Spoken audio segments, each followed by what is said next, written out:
বোদায় nail polish তৈরির কারখানায় ভয়াবহ আগুনে ভস্মীভূত কেমিক্যালস।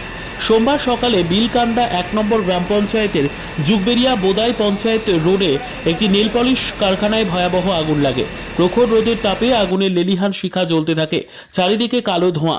কারখানায় ঢোকার মুখে বাঁদিকে বৈদ্যুতিক শর্ট সার্কিট থেকে কেমিক্যাল আগুন লাগে। ভিতরে কোনো কর্মী ছিল না। কারখানার ভিতরে বহু যন্ত্রপাতি কেমিক্যাল শিশি ভস্মীভূত হয়। খবর পেয়ে ঘটনাস্থলে ছুটে আসেন নিউ বারাকপুর, মধ্যমগ্রাম এবং পানিহাটি 3টি দমকল কেন্দ্রের ইঞ্জিন এবং থানার পুলিশ। হর্স পাইপ, জল ও ফোম দিয়ে প্রায় 4 ঘন্টা পরে আগুন নিয়ন্ত্রণে আনে। ঘটনাটি ঘটেছে সোমবার সকাল 7:45। খবর পেয়ে কারখানায় আসেন মালিকের ছেলে, জামাই সহ অন্যান্যরা। 8-10 জন মহিলা কারখানায় রোজে কাজ করে। মহিলারা সকলে এসে দেখেন দমকল কর্মীরা আগুন নেভাচ্ছেন। সাত সকালে প্রকাশ্য দিবালোকে রোডের ধারে কারখানার ভিতরে আগুন। গ্রামবাসীরা রীতিমতন হতভম্ব হয়ে পড়েন।